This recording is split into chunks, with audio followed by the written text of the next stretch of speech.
Okay.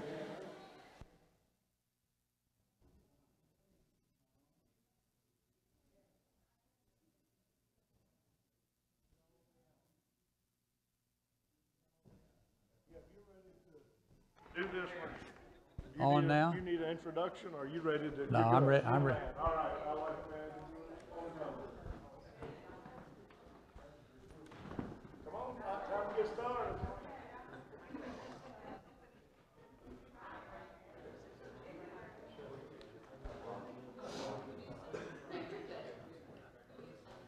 Okay, are we ready to start? Get started, get her done, right? Well, I'm not going to introduce myself because everybody here knows me. What Rusty asked me to do, and actually I asked him as well, was an opportunity to present information concerning the SBC disaster relief mission that we're involved with, both financially and physically. So we played with some dates, and I just want you all to know that I left behind 75 degrees and sunshine to be here tonight. So, but I brought it with me when I came, and they're telling me now it's time to go back. But what I hope to do is just for those of you that are not familiar with the SBC disaster response and who they are and what they do, I'm hoping that this will do. What you're going to see is some video that was shot of our teams when we went to Wilmington, North Carolina. And there was a group from the Army base that came out and filmed, followed us for a day. They put them with us, and I guess that was other than the folks preparing the meals, we were really the only ones out in the community doing stuff at that time because the rains had just ceased and the flooding was just getting to where they were beginning to get into some of the neighborhoods. So we were the show in town for that first couple of 3 weeks as to what was going on, so that's why they picked us and used us. And there's some stuff in here after we see it, but we're going to start with a video in which I was interviewed, and I kind of looked as I was coming in to make sure there were no fruits or vegetables or anything that could be thrown. But hopefully when you see that, because I was talking to an Army interviewer and was frankly kind of surprised that they asked the kind of questions that they did and that FEMA posted it. So, but there's quite a bit of stuff actually on the FEMA site concerning church-affiliated disaster response folks, and it's pretty open. So I was pleasantly surprised when I found that and saw those videos for the first time. How many of you, look on that sheet of paper I passed out, how many of you recognize that first song? Oh, good. Well, there's more than one. This is a song that I grew up with, and in fact, probably where I got introduced to it was in Liberty Baptist Church in Folsom Dale, Kentucky, because that's where we lived and went to church when I was just a wee lad. And for some reason, it stuck with me my whole life. And when I was in Puerto Rico as the manager for the disaster response down there, I had a group there of young people that I'll talk about a little bit later. But we got to talking one night, and I quoted the first line of this song, and really the chorus to this song, to them, and it had a pretty good sized impact on this bunch. And again, when I describe them to you a little bit later on, you'll understand probably why. So what we're going to do is, of course, we're going to open with a prayer. But I'm going to take this hat off now that you've seen the uniform of the day. It's hard for me to wear a hat in church. So, but we're going to open with prayer, and then we're going to sing this song. and congregationally, and Sandra's worked hard because she had not heard it before either. So we've worked on it to try to get things lined up and get her going. So, but we're going to do that. Then we're going to show the video, and then I have a song that I want to do. And then we're going to show another video of a person that they interviewed that we assisted, and then we'll talk with the other folks here that are active participants. Then we'll finish up and close out with the second song on there, which I'm sure all of you recognize because the choir just sang it a couple of Sundays ago. So with that, if you'll join me in prayer. Heavenly Father, we thank you for all the blessings that you give to us. We thank you for your Son who came and lived, died, and carried away our sins.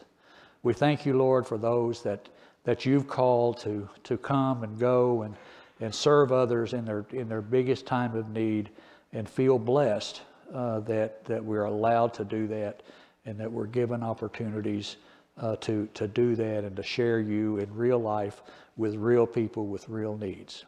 We ask now that as we go through the remainder of the program this evening, that what is said and done here will be to your honor and glory.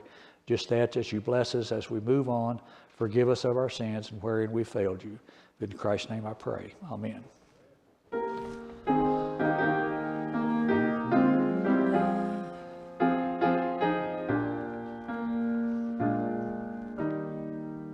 Lord, help me live from day to day in such a self-forgetful way that even when I kneel to pray, my prayer will be for others, others, Lord, yes, others. This my motto be, that I may live for others, that I may live like thee.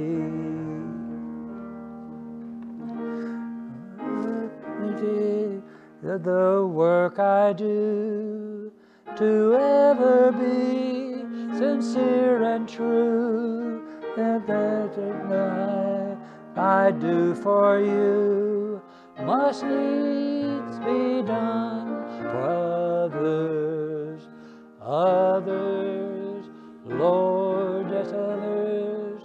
This my motto be, that I may live for others, that I may live like thee. And I hope that's in your hearts really always. And I certainly, as I said, this is a song that somehow connected with me a long time ago, and has always been there. And just from time to time, it pops to mind. And while I may not sing it exactly the way it's written, I sing it like I know it. So, and the real part is the message anyway. So we're going to watch the first video now, and then we'll go from there. We are in Wilmington, North Carolina, because that's where the need was, and that's where we could get to, and that's certainly the need is growing every day as they've been able to get into these neighborhoods and find these things that need to be done. So that's why we're here. I have another 2 teams coming in next week.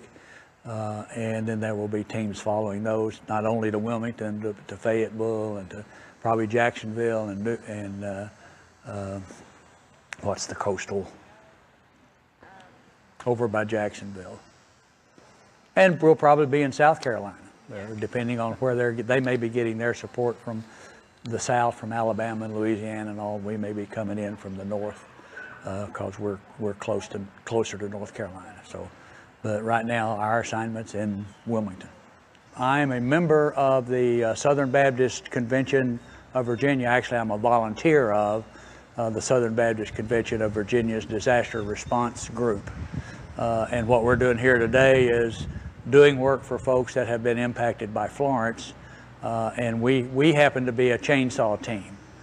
We come in either as a chainsaw team to do what we're doing today, which is help people save immense amounts of money in having to clear trees and do this work for folks that have been impacted by the storm. We also go in and put blue tarps on roofs, and we go in and help remove furniture from homes, and we help tear out the homes and get them ready to be rebuilt and restored, and do all that. So we cover the broad gamut of what it takes to respond to a disaster. We have groups that come in. We don't have any on this assignment, but we have feeding teams that come in and bring a big cook trailer and can produce 15 or 20,000 meals a day, which is what they're doing out of the First Baptist Church here through the Red Crosses. They're cooking and distributing about 14,000 meals a day to the people, and they're loading them up in trucks and taking them out to the communities where they're at, and people come up there and pick them up and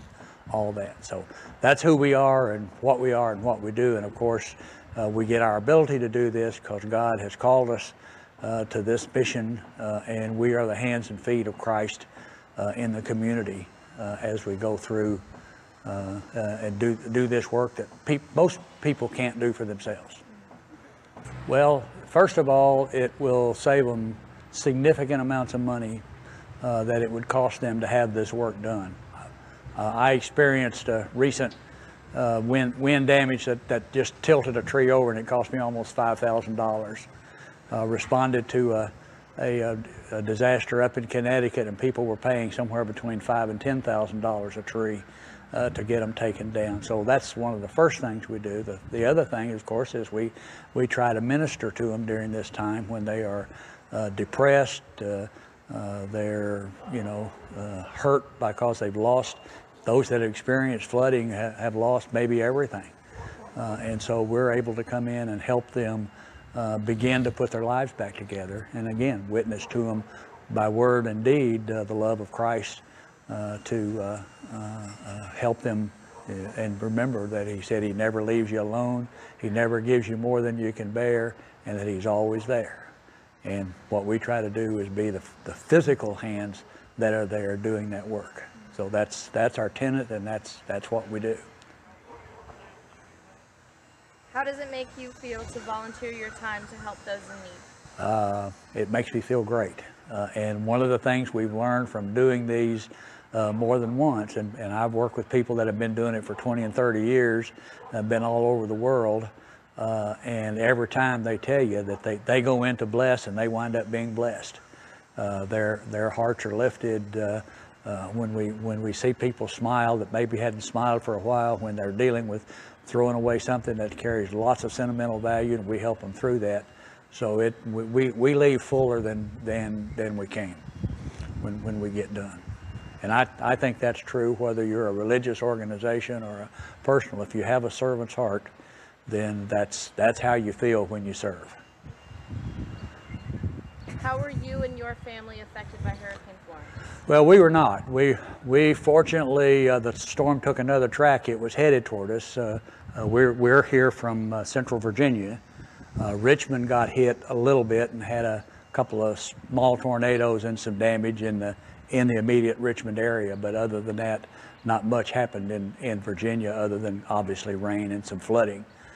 So none of us were personally or directly impacted by the storm itself, but that's immaterial. We respond all over. We went to Houston, we went to Puerto Rico, and we've been to Connecticut and Illinois and Florida and all those places where we're not impacted. We're there to serve the people that are. I do have a grandson in Fayetteville, and we're not sure. I've talked to them, and they did okay and weren't flooded, but they yeah, but otherwise they were okay. And yeah. What is the mission of your organization? Well, I said that in my opening, but again, we're a faith-based organization, specifically the Southern Baptist and all the churches within Virginia that are members of the Southern Baptist Convention are members, and they contribute funds through their mission offerings, gets divvied out of that, as well as special offerings. And of course, when something like this, people donate both money and material and time and effort. So, but the mission of our organization is to be the hands and feet of Christ when people are at their worst. No. Well, I would ask the people here and anybody that sees this to consider finding these kinds of organizations, both through their churches and through their county government, that have these disaster response teams that, again, go out and are hands and feet to do work that needs to be done. It takes a lot of people to do this. If you go up to the church and see the swarm of people that are there, those are all people out doing assessments, they're fixing the food, doing all that stuff. We are the only group out today cutting up trees and doing this kind of work. Starting next week, they will have work teams down here that will be doing the flood recovery and helping people get their destroyed stuff out to the street and clear out, pull out sheetrock and pull up floors and all that stuff that needs to be done. So people need to volunteer. They certainly can give money.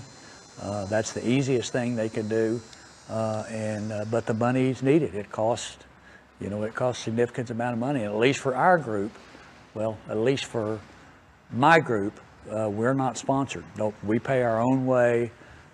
We provide our own, usually provide our own vehicles. The organization usually finds any big equipment or anything like that we've got. But as far as transportation and getting here and all that, we do. So giving to the organizations, or in your church sponsoring your teams or whatever that you may have, is what people can do. And then what they can do for themselves is always appreciated. The more they have ready for us when we show up, the better it is. So.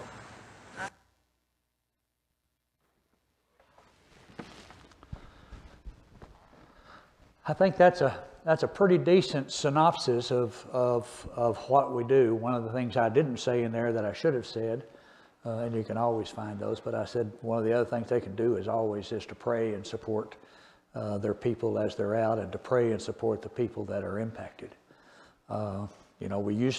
We used to call them victims, but we come to realize pretty quickly that that's really a misnomer. They're survivors. They're people that have been through the storm and seen it.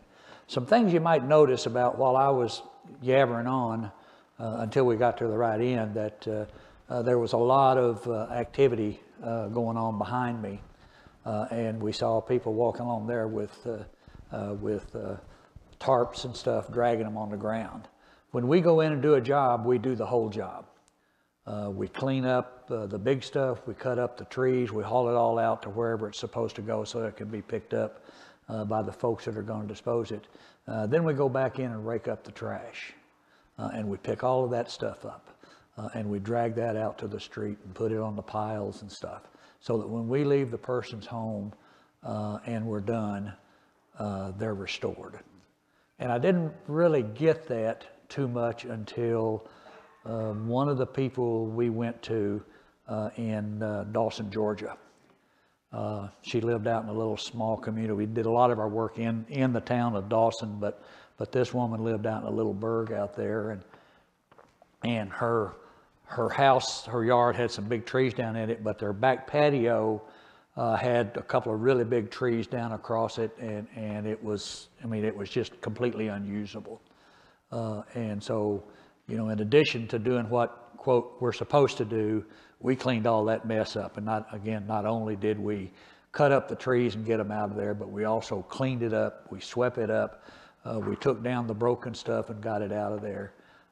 And when we left, she says, "You've given me my life back."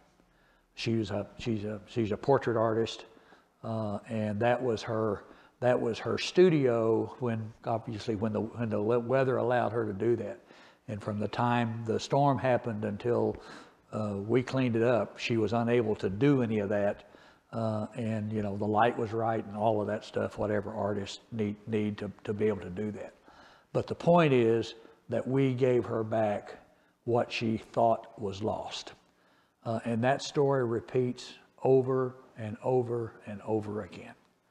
You're going to see an interview in a moment from a lady, and when this one's over, I will talk about some of the others that we've run across, and I may ask Herbert and Johnny in particular to talk about people that they've encountered either with recent trips or even past trips that have made a significant impact on them as they think back across what they did. But I've got a couple of interesting stories that I think you'll enjoy. But I think what you draw from this, of course, the other thing as you look is when you're seeing that work that was going on in the background, you noticed who was doing it.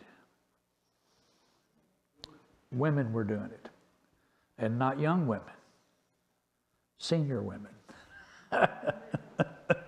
and I used to tell, I picked on some of the guys who went to Puerto Rico with. I said, you know, I was sitting out there one day and I looked, and here was 3 or 4 guys all sitting under the carport where there was a pretty good breeze blowing and cooling off, and about half of those were young, probably 45 and below. And I looked over here, and here was our 80-plus-year-old still working his chainsaw. Here was our 2 70-plus-year-old women that were lugging branches down a half mile to the road to do stuff, get picked up. So we are a diverse team who have been around for a while. So as folks think about doing this, it does not require youth. It requires the heart, and obviously physical ability that you can do those kinds of things. But a lot of people think that going and doing this kind of manual labor is not for older people, and that's just not true. Virtually all of our teams. Herbert, average age, high 60s, low 70s. Yeah, that's what saddles up and goes. Not just from our church, but from all over the association. Of course, a lot of that's because the younger folks are still out working, making a living. But I think there's a lot of people in our group that think that this is beyond them, and it really is not, because everything is important. And again, I will talk at the end about some of the things that we've come across and some of the things that we need to have moving forward. So if you'll go ahead and show Miss Sadie. My name is Sadie McAllister. Well, the process that I went through was making a simple phone call. I'd heard about FEMA, and I listened to the radio and got a lot of information from a particular station, and that's how I got on the phone immediately after I saw the damage. They are helping me clear out the extensive yard damage. That's what they're doing here today, front and back. Not of this magnitude. I've been through many, many hurricanes, but this has capped it all. Horrifying, frightening. The thuds, it was just nerve-wracking. The roof was my biggest loss, and the structural damage that I have received. Well, I've had damaged furniture, which can be replaced, but still it's old and it has sentimental value, of course. It's just been a stressful situation. Being without electricity, all of the nuances that comes with not having electricity, but the neighbors have helped.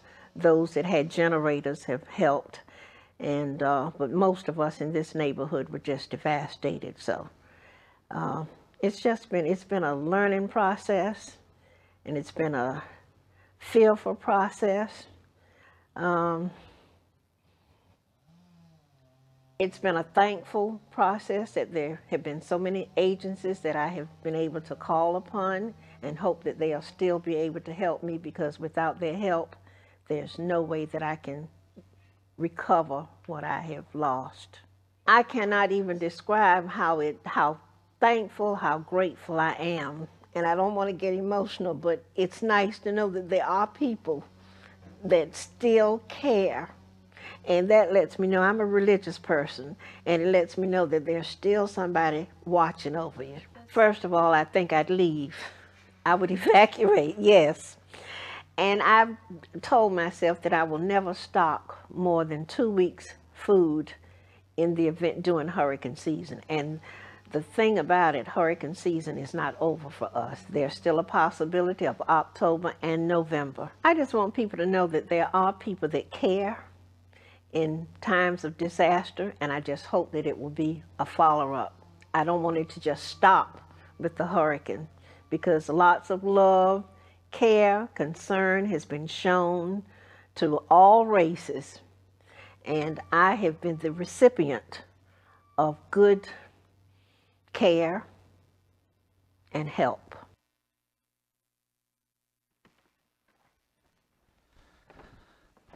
Miss Sadie's just one of many. Now, I don't remember her really. I mean, because there were so many. When we go into a site, and of course we go into a site and they usually find the work for us. They assess the damage, assess the jobs, and then we go out and do them. And when we go in, the first thing we do is we meet with the homeowner if they're available. Usually they are, occasionally they are not, but we always meet with them, and we start our day with prayer with them, with the team, and then we go forward from there and do the work. And obviously we're always happy to have the homeowner get involved with us, and we get a mixed read. Some come out and jump right in, some don't. It just happens. But we make sure that they know who we are, what we are. The yellow shirt is a badge of service. You go anywhere. When we were headed for Houston, we stopped somewhere along the way, and people saw us in Cracker Barrel, I think it was, and came up to us and said, "God bless you." I was in New Orleans, and the yellow shirts were everywhere. And we go in and meet people. People sometimes will pop in, and on their way out they'll say, "I pick up the tab for that table," and we don't ever know who they are or what they've done. So, but they see the yellow shirt and they know who we are, what we are, and what we stand for.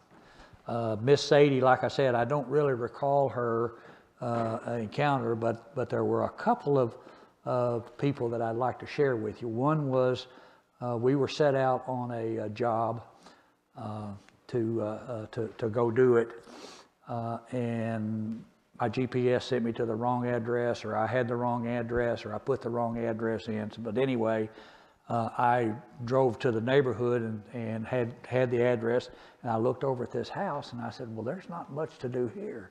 The yard was all cleaned up. There wasn't any trash around, and there was this older lady that was walking along there, and she'd take about 10 steps, pushing a wheelbarrow with a great big sack of pine needles and stuff in it. And she'd walk about 10 steps and then stop and stand there a minute and then pick it up and come on.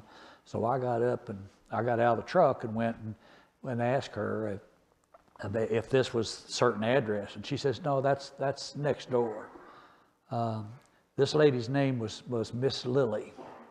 Now, Miss Lily was 88, I believe, living by herself, and she had some people come in and do the big stuff. But she was going, and there were like 8 or 10 these big 50-gallon black bags sitting out at the curb that she had filled up and rolled out there one by one and set up the curb so they could get done. And we met her, and I talked with her for a few minutes, and she showed me a couple things that hadn't been taken care of, and I said, "Well, I think we can handle that. We'll finish the job for you and get that done while we're here." And then I went over and knocked on the door next door and met the lady there, and I did not get anywhere near the same reception. I got a cold, grouchy, very unhappy, woe is me person that greeted me at the door. She says, "Yeah, there's a big tree out back, and there's one of these over here, one of those over there." She shut the door and went in the house, and didn't have anything pleasant to say or anything. And I got a chance to tell her a little bit about who we were, and she didn't have nice things to say. not real unnice things, but nothing nice to say the less. So we got our stuff, and I split the team, and we sent one to the backyard to cut on a big tree, and we had another one in the front yard cutting on some extra trees that were there. And I had 3 women with me, I believe, that were there, and the woman that lived in the house came out and was sitting around on her patio, probably smoking and drinking some coffee, and so the ladies went around and talked to her. And they just and I told them kind of the encounter and what her situation was, and she felt, put upon and felt mistreated. And so they just went around and had a nice conversation and chatted with her and talked, and then came back and did some work, and then another one went and sat down and chatted with her and talked a while. And finally, after several times, and as we worked, she began to ease out of her shell and come out and get with us and talk. And then as we were finishing up, again, another thing we do is at the end of our job, we always get together with the homeowner, and we always gather up and we have prayer. We present them with a Bible that is signed by everybody that's there, and people write little sayings or scriptures or whatever they want to write in the fly page of the Bible and hand it on.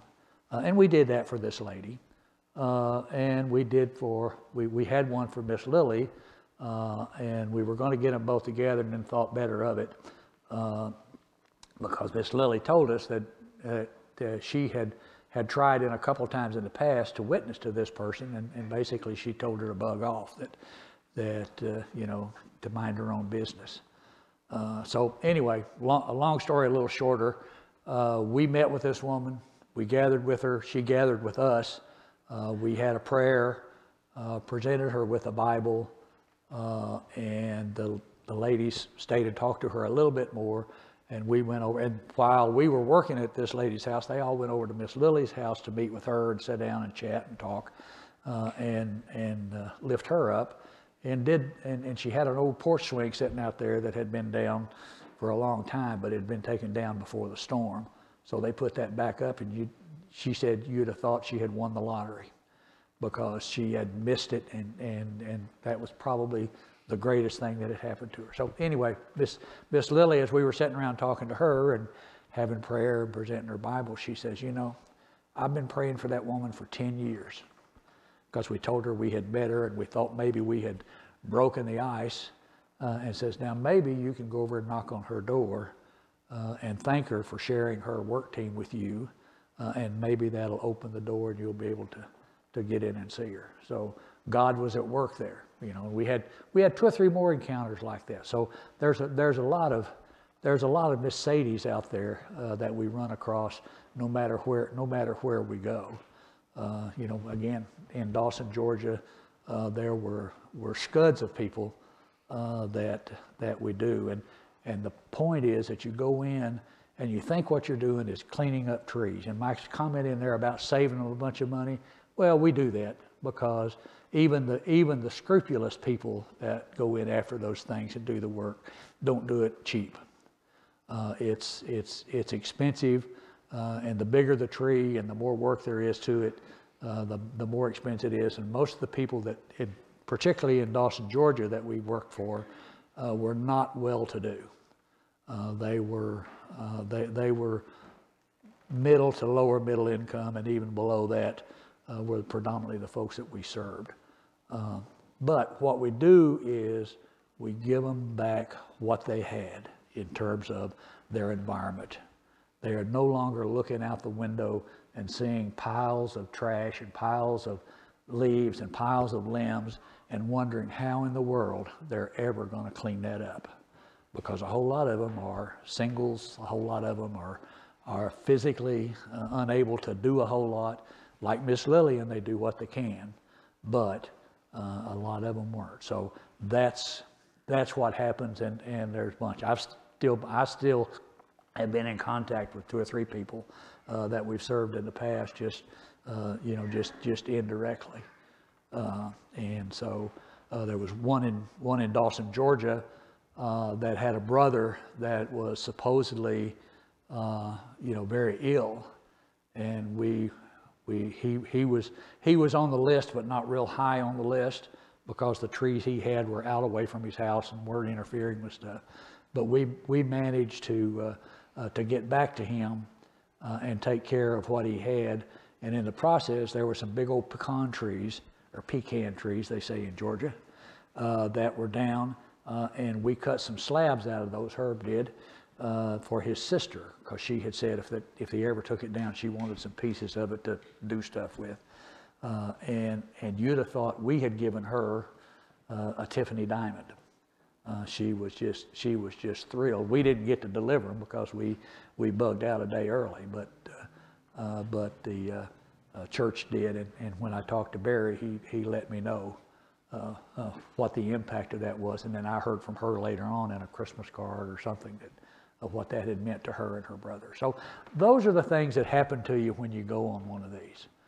When you walk away, you rarely leave a home that you're not blessed by your encounter with the homeowner.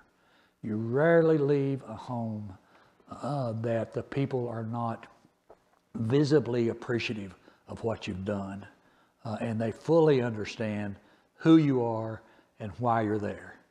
And we can walk in today, we can go back to Dawson, Georgia, for example, or to Wilmington, North Carolina, a little bit bigger place, and in our yellow shirts, people would come up to us and say, I know who you are. I mean, not me personally, but I know who you represent and what you're here to do. So that's kind of the takeoff of Miss Sadie. So I've got a song that I want to do that kind of describes that from my perspective and how I would hope that we would all feel in serving people.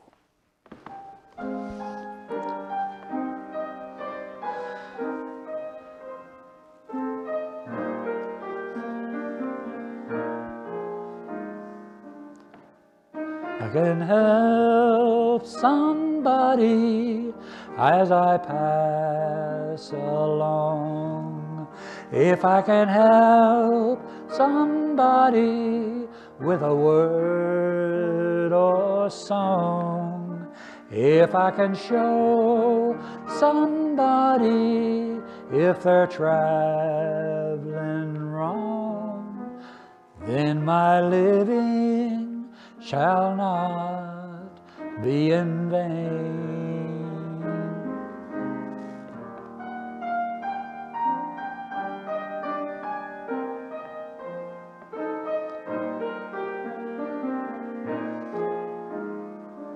If I can do my duty as a Christian ought, if I can bring back beauty to a world of fraught, if I can spread love's message as the Master taught, then my living shall not be in vain.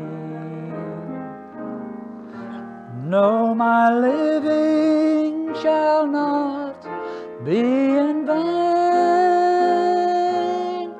No, my living shall not be in vain.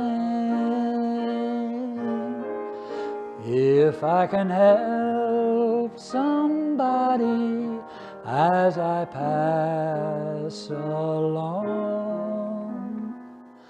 then my living shall not be in vain.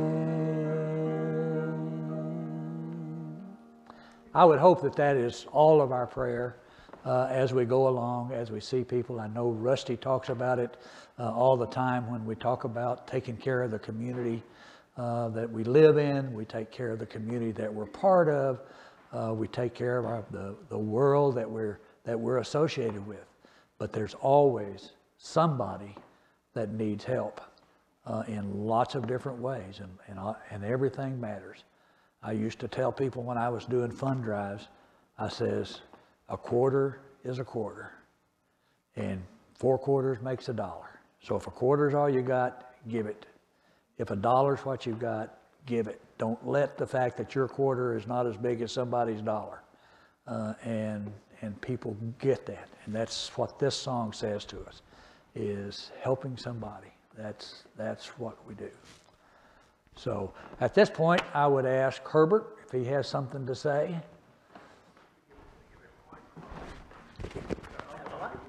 I'm gonna give you a microphone.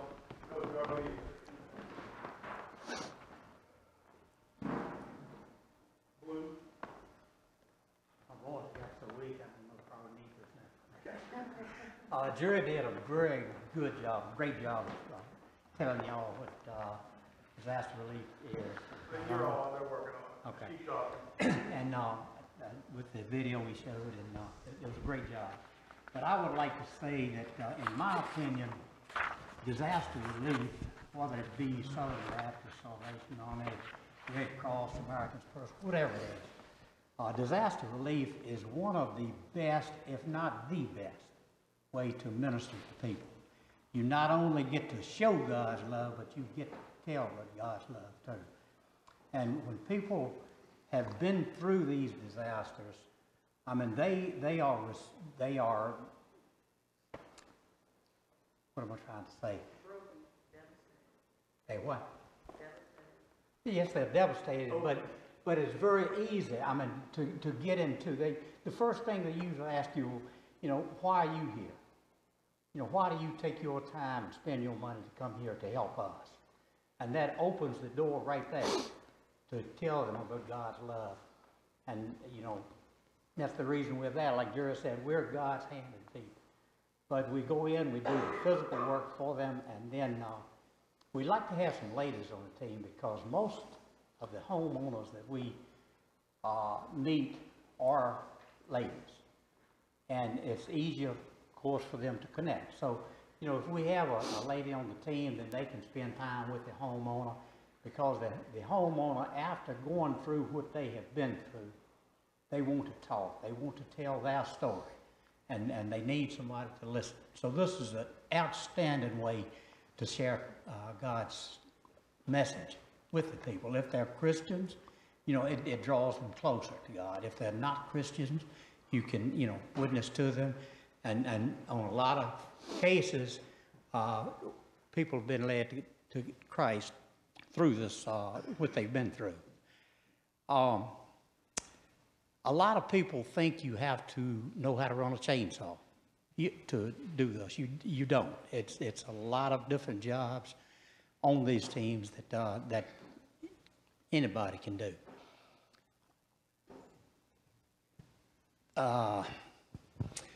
This year we started using heavy equipment to do a lot of the dragging and hauling the branches and the trees and stuff. So this saves a lot of work. We used to have to drag the branches to the road. Now, when we cut them, we stack them up, and this big machine will come and haul them. So, it's easier work now than what it used to be. So a lot of people that can do it now that maybe once couldn't do it.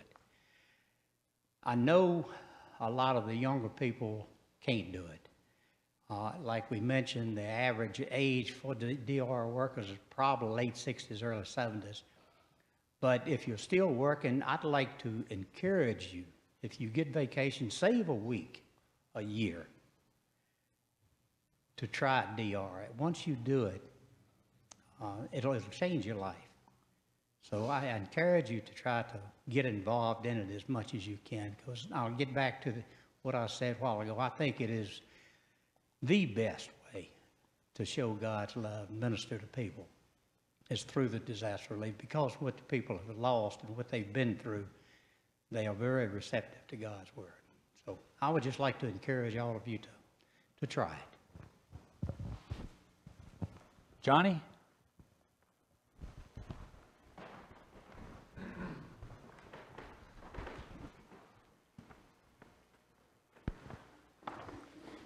Well, I'll share about our Puerto Rico trip. Going down there, and just like Herbert said, and Jerry saying, being God's hands and feet, you go down there to help out. And that song says do for others. And, you know, Christ says in his word to help people in there, because he has done so much for us. And it makes me feel great. I mean, I like working hard, and especially when we go to Honduras or the different trips we go, it's a privilege to serve our Lord Savior, and the feeling that you get, with the return, that it's undescribable, the feeling, and seeing somebody hurt and you helping them out, and you see the smiles you get, yep. and the appreciation is all the money can buy. Is just that doing for others. It's unreal, the experience that you feel. You get tired, but you're not really tired. You're energized, because you know what the outcome is. You're helping people get back, you know, and for you to maybe someday that they come to know the Lord through your efforts is overwhelming. That we're called to go out to be disciples, to help people out, to share Jesus' love is just unreal. It's awesome. My children, just seeing my children going to Honduras and serving, and Jeremiah, he was mad at me because he couldn't go, and he loves serving, and Chloe loves serving others when they go to Honduras too, and just to see my family serving too is it's overwhelming, and the return is just, you know, the crowns that they talk about. I think that's what it's part of, is what, you know, we got looking forward to, is just going and doing and being Jesus, you know, the love of Jesus. Linda?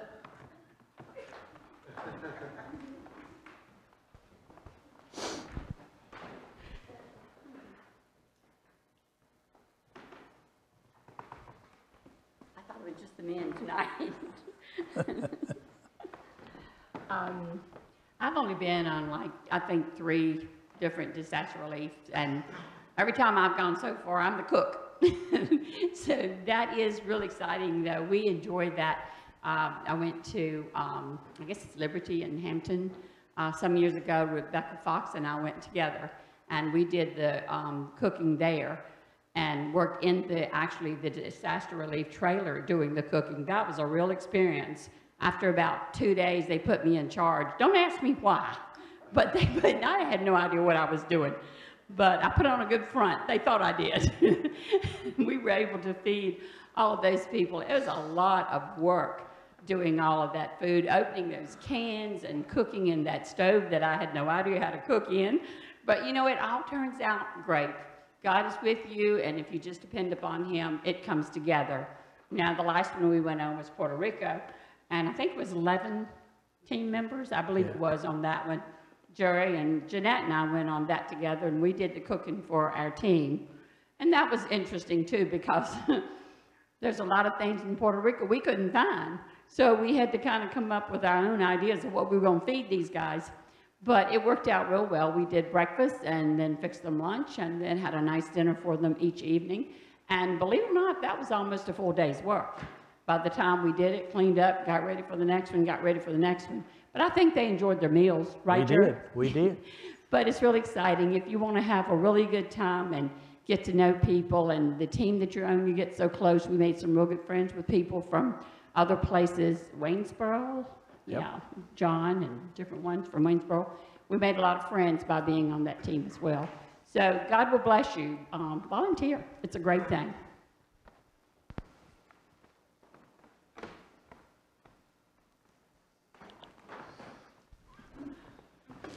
Well, I told you I was going to tell you about a group that I met when I was in Puerto Rico. I was there for a month as the coordinator, gopher. I'm not real sure what it was. They had a fancy title for it, but it was the coordinator and gopher and that type of thing. But when I walked in on like a Wednesday, I think it was, there was a team there, and I walked into the fellowship area where we hung out. We spent a fair amount of time hanging out because the pastor was not real quick to get us jobs, so we had free time on our hands on some days. But I walked in the room that evening or mid-afternoon, and I looked around and saw what was sitting there at those tables, and I said, "Oh my goodness, what have I gotten into?" Because what was sitting at those tables was a bunch of long-haired, tattooed men and women, looked pretty scruffy to me, and I said, "Lord have mercy, what have I got?" Well, I found out real quick what I had. I had a group of really dedicated, really called young 30s who had come up the hard way. They all had drug backgrounds. They all had motorcycle backgrounds.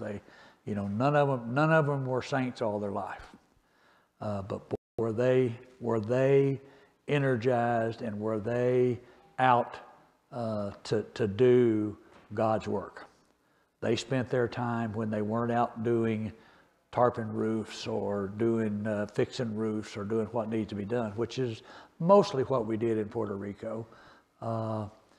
They were down in the dregs of society. They were at the homeless shelters. They were and homeless shelters there are not like homeless shelters here. They are drug dens. They are bad places, and if you're not known or have a way in, you don't go there, and you certainly don't go there at certain days and certain times. So this group, that's where they went. That's where their heart was. That's where their ministry was. They were out of Richmond, but careful with first impressions, because it'll do you wrong every time. But this was a great bunch. And the reason I tell you about them, first of all, is that, but the other is they're the ones that I was meeting with one night, and they were all fairly young, quote, Christians. And so they asked me one night to just kind of talk about some stuff. And I said, well, and talked about servant's heart and attitude. And I introduced them to this song amongst a couple of others, and said, if you carry that in your heart, and it's really there, then the rest of it comes. And I believe, even though they had no idea what the song was. There's another song that's much more contemporary that a whole lot of you will know, that I used with them, and I used with another group that I can't remember who they are now do it, but it talks about your walk talks and your talk talks, but your walk talks louder. And I introduced them to that, and they immediately went and looked it up on Google, and we sang it a time or two, and again, the message of that song is something to be remembered. So, last thing I want to say before we get ready to close is that going on these trips, in addition to the blessings of the people that you serve, in addition to the blessings of the churches and the congregations that you encounter and that you serve, and in addition to the mark that you're allowed to make, you meet some wonderful people. I have met people from all over Virginia.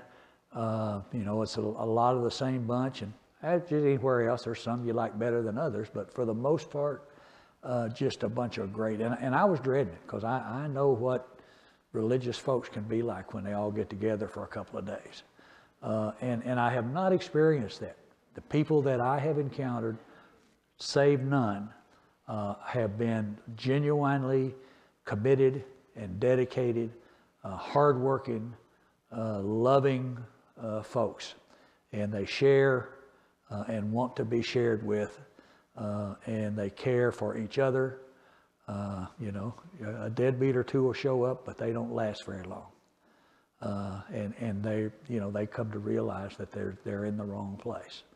But all in all, it will be a life-lifting experience if you get a chance to do this. And lastly, there are opportunities right here in Appomattox to serve. It doesn't involve a yellow shirt, but it involves taking care of people's needs, whether it's to fix a hole in a bathroom in their trailer, or to build a handicap ramp, or to do lots of other things that people who are not able to take care of it for themselves and don't have the means to take care of it for themselves can use. So if you can't go and spend a week in North Carolina or Houston or wherever it happens to be, if you can spend a day or an afternoon in somewhere in Appomattox building a ramp or doing those types of things, I know Herbert would be thrilled to get a new list of folks he can call when he gets one of those requests. And again, you may not get the same encounter that you get with people that you go, but you can leave knowing that you've done something that needs to be done, and that's something that may not get done if you don't do it. So keep that in your mind as well. Al sitting back here is one. He's fairly new and has joined us in building ramps, and he's at least every time I've been lately, he's been there. So we're always looking for new blood. Are there any questions or any thoughts or any input? They have training for this disaster relief March 16th on the road. Yeah. I think there's that training, and that's one of the things that folks that want to sign up can do. Is you need to go through the training, because they do a background check and certifications and all that kind of stuff. That's part of it. But that's a one-day training, and it's exposure to the philosophy of the SBC, what they try to do. It teaches you some basics of if you choose to go the food service route, then you go into that and learn some more details. If you choose to go the chainsaw route, if you choose to do that, and as Herbert said, there's a lot of different roles in the chainsaw, and your role can grow. Up until the Connecticut trip, we did not use equipment. We went to Connecticut, and the New York Association, I think, had provided us with a skid steer to use in moving the logs, and we immediately doubled, if not tripled, the amount of work we could do in a day with the same team. When we went to Wilmington, the first week we had our own skid steer. Again, we were the only team out doing anything. And again, we were able to do, normally we would have been able to do one, maybe two jobs in a day, depending on what we dealt with. Down there, on an average, we were able to do three, and that included some big trees. That was not saplings. It was 14, 16, 20-inch trunks that were being cut up, and we just couldn't have handled it. We'd have had to cut them in small chunks, pushed each one of them out individually on a wheelbarrow or something, and that's exactly what we did in Puerto Rico. And so we had the equipment. We had one guy in our group that came out of a church down by Williamsburg, Steve Seaman. And he came with us, and he saw what we needed to do and what that allowed us to do in terms of serving the people.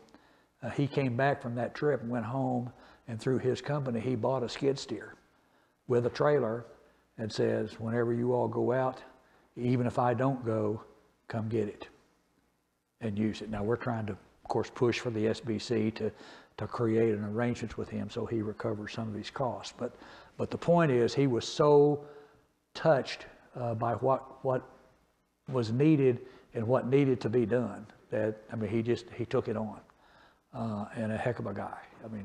Steve was a double plus to our team in terms of do and ability and just make that contribution. So that's the kind of people that are serving on these teams as we go out, and it's the same groups, it's the same teams. Now, they may pick up another one here and there like we would, but it's the same groups, and they're happy as larks when they go and do that.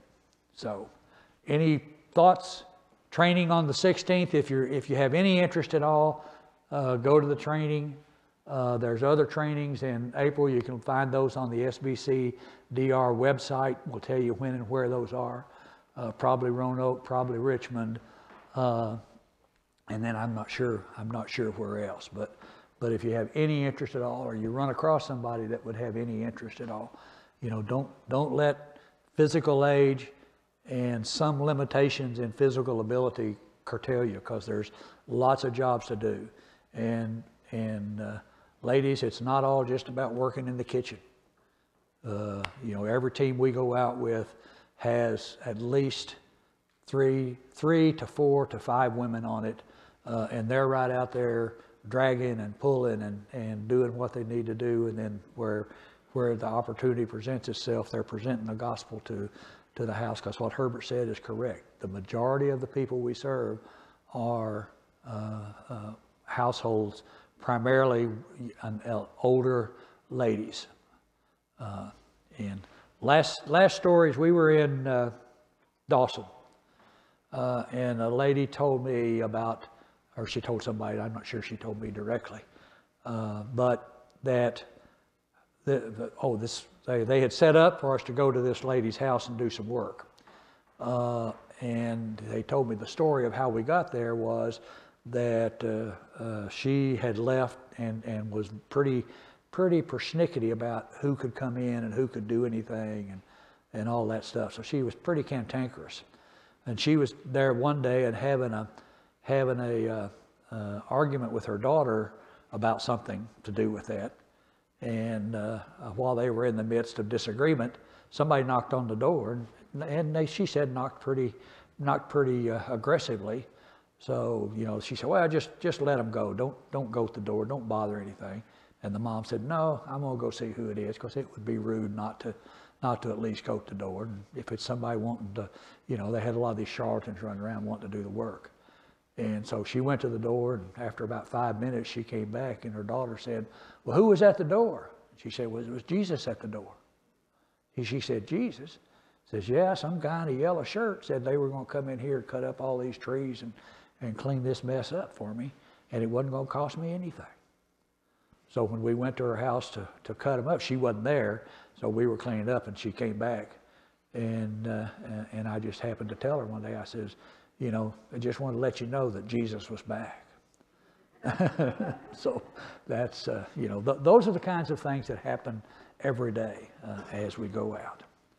So if you get the call, if you get the urge, first of all, get the training, and then be ready, and then willing, and make yourself able to go. I would like to close in prayer. In fact, I'll ask Rusty to close us in prayer. And then after that, we have a departing song that's the second one on your list that most of you know, because you just, like I said, you heard it last Sunday. So we're just going to sing the one verse.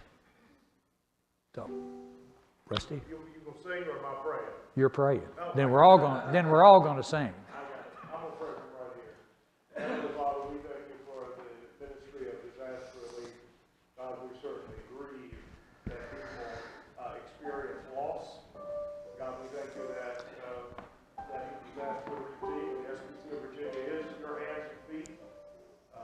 God, I pray for those who are here tonight and those who are watching online. God, that you would move in people's hearts, and that we would have adequate amount of volunteers for the level of natural disasters that are happening.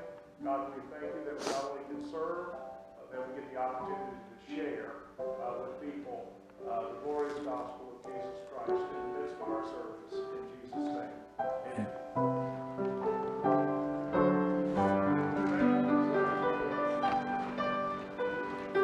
I, the Lord of sea and sky, I have heard my people cry, all who dwell in deepest sin, my hand will save.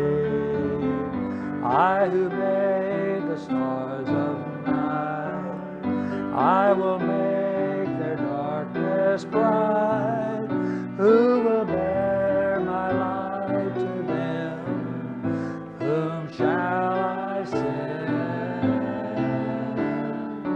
Here I am, Lord, is it I, Lord?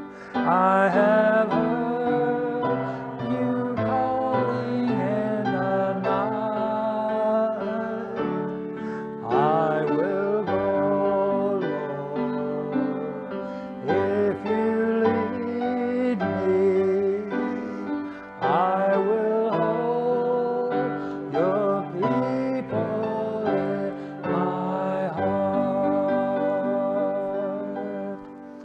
Thank you.